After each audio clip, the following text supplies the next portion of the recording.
It's been a long time ago, but it's still around and still rerun and still making a difference. That's right. Here is the song, the theme, the introduction that changed a whole lot of things. Here it goes.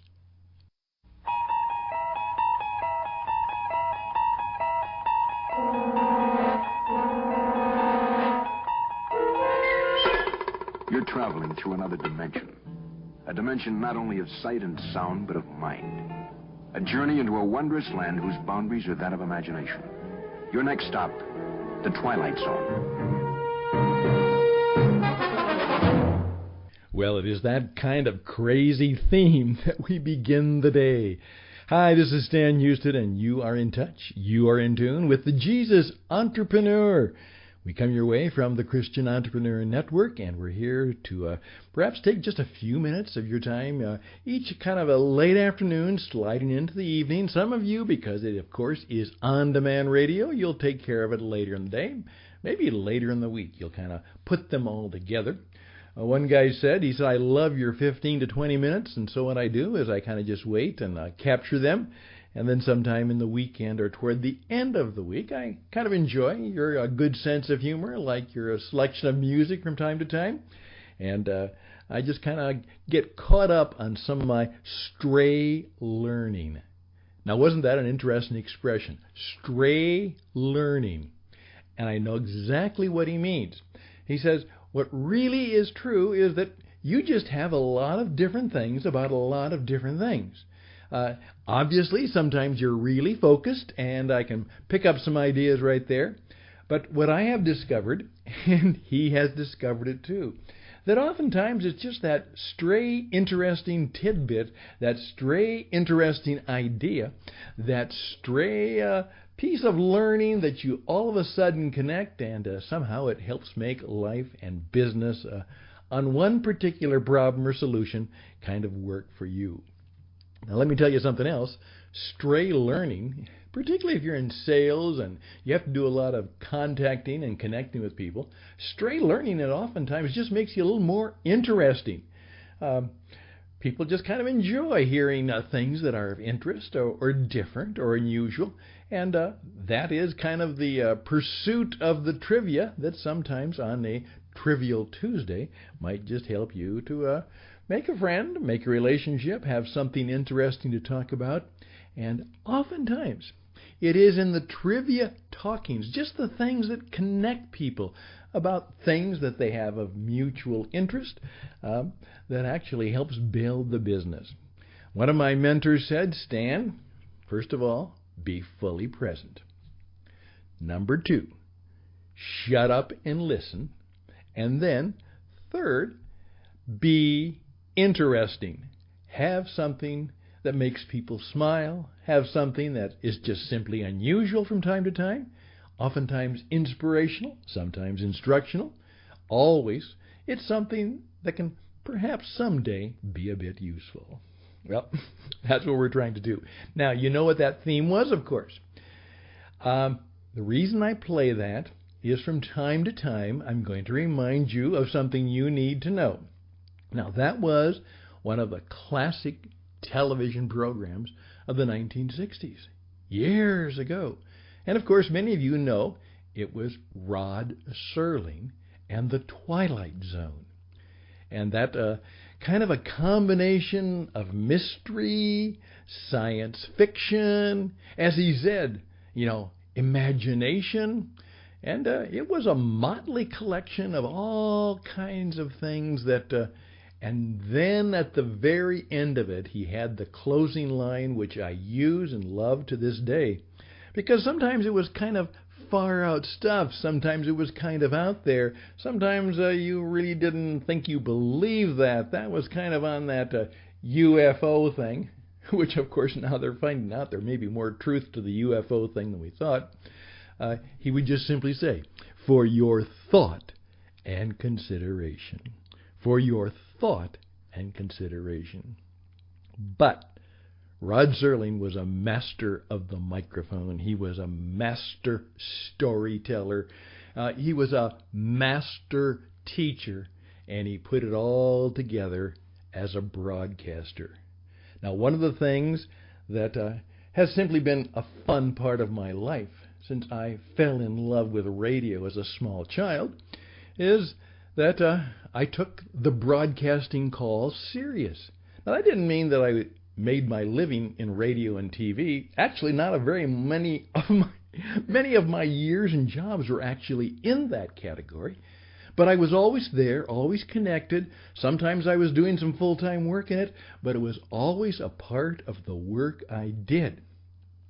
I was telling one of my friends today that a lot of my clients were entrepreneurs, and many of them suffered from maybe attention deficit disorder, maybe dyslexia, because the rate of dyslexia is 3 times the national average or population average for some reason. And what I did, rather than writing memos, which many of them did not want to read, I took my broadcasting skills. Actually, I had my old broadcast microphone, and I would make little personal postcards, 7 to 10 minutes, in which I would do a kind of a entertaining, maybe sometimes engaging. I gave it a sense of humor. I would report back to them, and I would tell them what I would want, and I got engaged with them, and I would send them what I simply today call a personal radio program or an audio postcard. And people liked it. They loved it. It was one of the best ways to stay in touch with my clients and contacts, and I was doing that even when email was in its infancy. They would get a audio postcard. Many of them were in those little cassettes at that time, and they loved it because they could just take it with them in the car, and they'd put it in their cassette player, and they could listen to it, and they could listen to it again. In fact, I got a number of recommendations that when I was giving some of my ideas or things, the person would take it and use it, and they would send it to a friend and said, "Hey, this is from my coach, Coach Stan. I thought that you might find this idea helpful." And I actually have one of my top friends, longtime friends, even a client and a participant today with the Christian Entrepreneur Network. And the way I met him is that I prepared a little audio postcard for one guy, and he liked it. He found it helpful. One of his friends, located a few hundred miles away, was in a conversation with him, and he said, "Let me send you the tape from my coach." And that was many years ago. And we are good friends to this day. And what I mean by that is the twilight zone is different. Things can change. And you today, you need to learn how to be a great storyteller, and that's coming up. As I say, you got to be a storyteller, and you got to have a studio. You have to be able to use the YTube, the YouTube channel, and you have to do exactly what I'm doing, oftentimes be right in front of that Yeti Blue microphone, which is a good quality one, but not terribly expensive. And I can create podcasts, audio programs, audio postcards, notes that I send to clients. In fact, I'm working with a client right now who is in Africa, and he just delights in a little bit of my American accent, and I send him audio postcards all the time, attach it to the email, boom, he's got it right there, and he responds back. So the world is different, the world is changing. Hey, just for fun, yet it really hit me, all right? I've always been a fan of Star Trek. And remember this. Remember during those Star Trek days, again, that was television in the 1960s. I'm dating myself, but those things went on and they repeated, and they still are going on. Remember, first of all, the computer could talk. That's right, you could talk to the computer and it would talk back. Spock would say, "Computer." And then whenever they would go up to the door, it would open by itself. Remember that? The door opened by itself, and you could have talking computers. Now here's the joke. That was meant to be in the 25th century. Remember, the idea was that we were in the 25th century. Obviously, we haven't gotten warp engines yet, and we aren't involved in that kind of hyper travel, warp travel, where we literally go faster than the speed of light. But wasn't it fun to note that the talking computer, and what about the closing doors? Of course, those are right now things. It is true that the computer used to be, as we used to say, it's nothing but a calculator that goes very fast and can store data real fast and manipulate it real fast. But now, with that rather awesome thing called artificial intelligence, it's beginning to put things together. It's talking. And my friends, you may or may not know this, but most of you have experienced it. They even make decisions. The robots not only put machinery together and make hamburgers, they are simply called bots. That is where a word or something or a situation presents itself and the bot engages the action. All of that is happening. And many people are going to lose their jobs. As I said, the robots will take your job in many ways. So here's what I'm going to simply ask you to do. Just be aware of those things. Be interested in those things. If you're an entrepreneur, you make the difference. Hopefully, whatever you're doing, you do it well, and you do it real well. But you are oftentimes the person behind the company. You are the company. You are the person people think about, and you are the one. And people come to you. People buy because of you. And you have to know and be known as a person with some demonstrated wisdom and insight. You have to be, have a sense of wit. You truly are a person of interest. And you are interested in others. And you are very personal. You are far better than a robot. And I just had an encounter with a financial organization. And as I said about one of them before, I was dealing with robots and people who acted like one. I had a wonderful experience, even though we had to deal with some difficulties. I was dealing with a woman, and I'll just simply say she turned out to be, even though it was a difficult situation, a very nice woman. And I dealt with a real human being. Not only a real human being, but a real nice person. And that's the way you make sure that the robots will not take your job, because robots may not be bad, but they'll never be nice. Think about that. They may not be bad, but they can never be nice. Let me give you a clue, something I want you to do now. Of course, I'm a broken record on this, but here it goes once again. The Wharton School of Business just put out a report July 17th, just a week ago, 2018. Check it out. How storytelling helps companies build rapport. All right? How storytelling helps companies build rapport. Now, perhaps you want to take a few seconds to look for it. You can check that out. Maybe you want to Google it right now. It is, literally how storytelling helps companies build rapport. And maybe you want to look at that for a minute or two while I kind of explain it to you. And then we'll be done with our 20 minutes.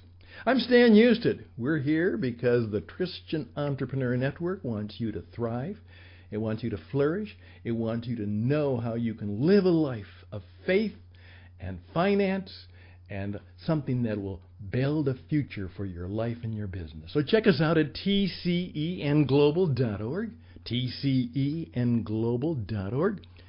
If you would like me to help you, and I find myself in a situation where every day people are asking a little bit for my counsel and advice. Often it's free, If it needs to be more sophisticated, it may not be free, but it'll always be available to you. Again, my name is Stan Houston. You can Google me and find out all about me, as well as check out tcenglobal.org. And you'll find that I have a long lifetime of helping people perform at their best, make their unique mark in the world. A lot of new YouTube videos are going up there right now, particularly about the Christian Entrepreneur Network, and you'll find out more about me. So hopefully you'll do that too. Take a break and let's talk about storytelling.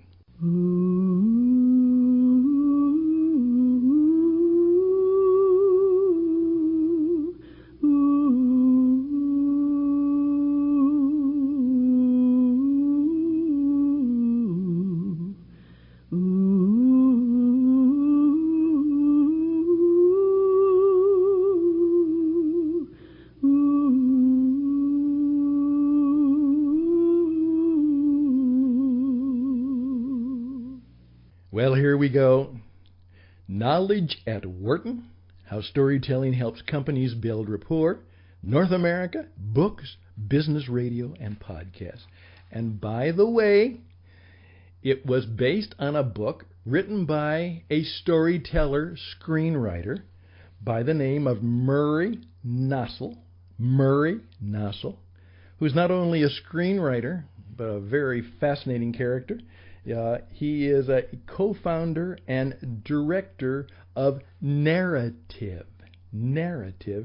And what he's about is helping businesses build rapport through storytelling. Just briefly, this is what he said. Why is storytelling so important?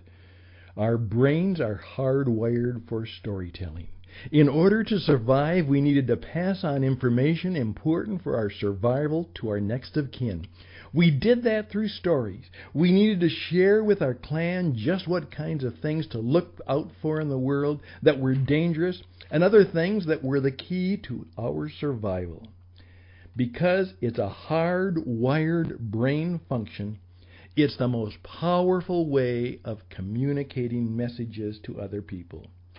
Storytelling not only involves the intellectual function, but also touches something much deeper inside of us, which is the heart. It's something that connects mind to heart. That's why it's such a powerful mode of communication. And the crazy thing is, storytelling works best. It is the best form of communication. It literally gets action because sound creates action better than anything else. And it does what all good communication does. It not only hits the head, it syncs with the heart. And so what do? We email and text messages. We learn how to do things that don't work. And we're forgetting how to do things that have always worked. The smart people are going to do three things. They're going to continue to look for interesting things, to be interesting people. They're going to learn how to share that in storytelling. They're going to learn how to take their company and their business and their service and always sell it by non-selling it by telling stories. And they're going to create a place where it's easy for them to do that all the time. The office is also a studio for radio, television, YouTube, personal radio programs, audio postcards, and of course doing exactly what I'm doing right now, talking to you on the radio.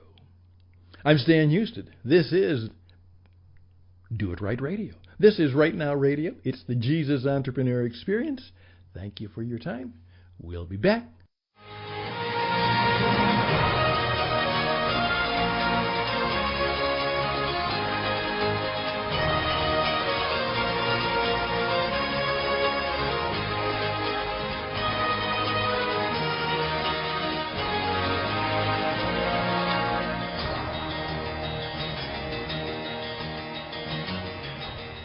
Here we go.